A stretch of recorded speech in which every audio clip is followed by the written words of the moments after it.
Film d'animation, ça va regrouper tout. Ça regroupe les films en dessin animé, les films en volume, en stop motion, les films en sable, en papier découpé. Tout ça, c'est des films d'animation. Et après, donc, dans les films d'animation, il y a différentes techniques. Donc, il y a la 2D, effectivement, le dessin animé. Donc là, c'est du dessin traditionnel sur papier. Enfin, maintenant, c'est tout sur tablette, mais on dessine quand même à la main, en général.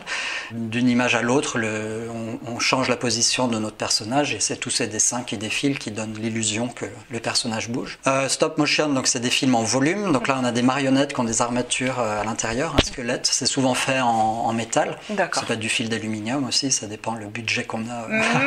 Les armatures en rotule, là, sont les plus chères. Là, c'est ce qu'on avait sur Léo. Mais ça permet une animation très très précise. La post-prod comprend beaucoup de choses sur un film. En animation, on a une grosse étape de compositing qui vont charger en général des effets spéciaux, de réunir l'image, d'enlever tout ce qui est fond vert. En animation, on travaille toujours les voix avant de tourner les scènes. Exactement. En fait, on a les voix originales, donc du pays original. En l'occurrence, pour Léo, c'est un film américain, donc on avait les voix américaines. Et on a tourné tout le film avec ces voix-là. Et en fait, ça aide l'animateur. Donc l'animateur, c'est celui qui fait bouger la marionnette image par image. Donc l'animateur, grâce à la voix, ils ont souvent été joués par des très bons comédiens, donc qui incarnent le rôle de manière parfaite, quoi. Et donc on peut s'appuyer sur cette voix pour donner vie à la marionnette, en fait. On peut se servir du jeu de l'acteur, quoi. Donc c'est important pour moi d'avoir les vraies voix. Je trouve que c'est même essentiel. On a souvent des voix maquettes avant d'enregistrer les vrais comédiens. Des fois, c'est nous-mêmes qui faisons les rôles, juste pour voir la durée de tel plan et tout ça. Mais justement, on joue beaucoup moins bien. Et d'un seul coup, quand on enregistre les vrais comédiens, ça prend une ampleur. Et donc, d'avoir ces voix-là pour jouer les vraies scènes, c'est très important. Après, en animation, on a aussi les vraies voix pour le lip-sync, c'est-à-dire pour que les bouches, le mouvement des bouches corresponde au son qu'on entend. Tout à fait. C'est étonnant, mais en même temps, c'est tellement logique. C'est logique, ouais. Alors après, il y a souvent du doublage. Là, en l'occurrence, Léo, là, on l'a fait en français aussi. Donc, il y a toute une période qui concerne aussi la post-production, du coup. C'est le doublage du film. C'est vrai qu'en animation, le montage, il est très, très en amont.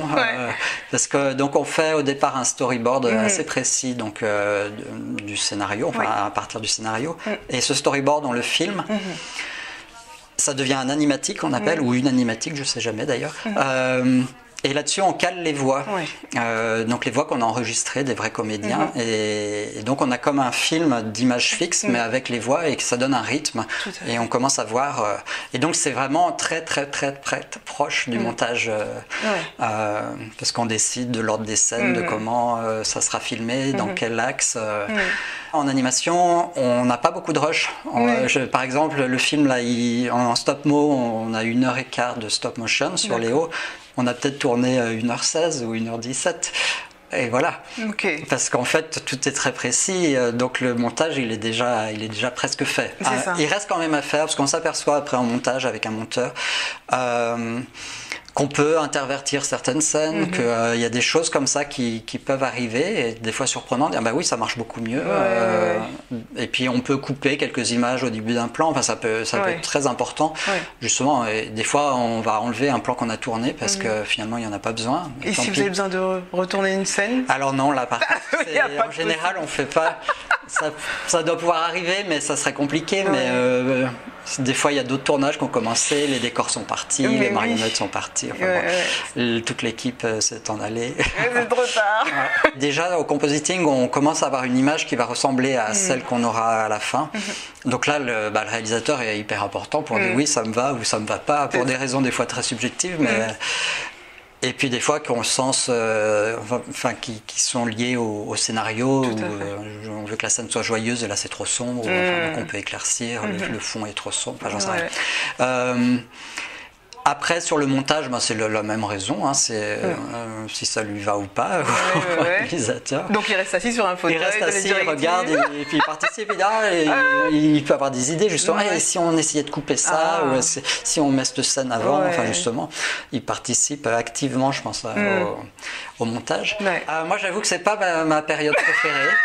Peut-être parce que j'ai moins, enfin je connais moins aussi. Oui, parce que vous avez débuté dans la modélisation et après le court-métrage, donc c'est pas quelque chose qui est affilié à votre métier de base. Non, c'est ça. Moi, j'aime beaucoup l'étape du scénario, où on écrit l'histoire, où tout est possible.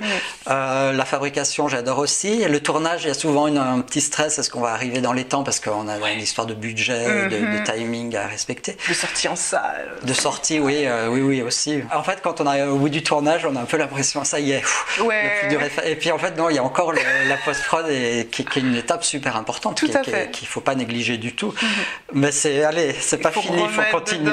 Donc c'est peut-être cette histoire de durée prolonger, et de se remettre dedans. De se remettre dedans et d'être toujours aussi enthousiaste. Et alors la post-prod, en fait, ils ont commencé à travailler, enfin pour le parce que c'est un peu mélangé. En fait, ils ont commencé à travailler quand on a commencé à tourner. Dès qu'on leur fournissait des images, ils commençaient à travailler dessus, à faire tous les effets qu'on voulait. Et après, je pense quand on a eu fini le tournage, il y avait aussi la partie en 2D qui continuait à travailler encore un petit peu. Et ils ont encore dû travailler 2 mois, je pense, quelque chose comme ça, pour finir tout. Voilà. Donc là, je parle du compositing, parce qu'il y a encore donc, l'étalonnage et le mixage dont je n'ai pas parlé. Exactement. C'est une autre étape où on travaille le son. Donc on vient fignoler le son, le placer dans l'espace aussi. Je ne sais pas si un personnage traverse l'écran de gauche à droite. Si on place mal le son des bruits de pas, par exemple, si on fait l'inverse, les bruits de pas arrivent de la droite pour aller vers la gauche. En fait, on a l'impression que le personnage qu'on voit entrer dans l'écran va en croiser un autre, ou alors qu'elle est en train de croiser quelqu'un invisible. Mais on fait pas gaffe. Mais alors, du coup, le travail du mixeur, c'est aussi que les bruits de pas soit synchronisé soit au bon endroit dans l'image, parce que du coup on travaille en 5.1, voire maintenant je crois qu'il y a du 7.1, je sais plus. Donc c'est les enceintes dans la salle de cinéma, donc il y en a une derrière, il y en a une au milieu, au centre, il y en a sur les côtés, sans parler du Dolby Atmos, voilà, etc. En plus, alors après moi ça devient trop technique, je suis un peu perdu, mais en tout cas déjà placer juste avec ça, placer le son au bon endroit, donc pour qu'il tombe dans l'image, dans l'écran au bon endroit, donc ça c'est tout un travail. Exactement. Donc il y a ce placement de son comme ça, et puis après il y a tous les niveaux, à quel point on met en valeur, je sais pas, le bruit du vent ou la musique, donc tout ça, ce sont des choix où le réalisateur, il faut absolument qu'il soit là aussi. Je veux pas qu'on entende de bruitage, je veux juste le bruit des pas par exemple, ou au contraire, je veux que les pas soient très doux et que la musique prenne le dessus. Enfin voilà, c'est tous ces choix-là.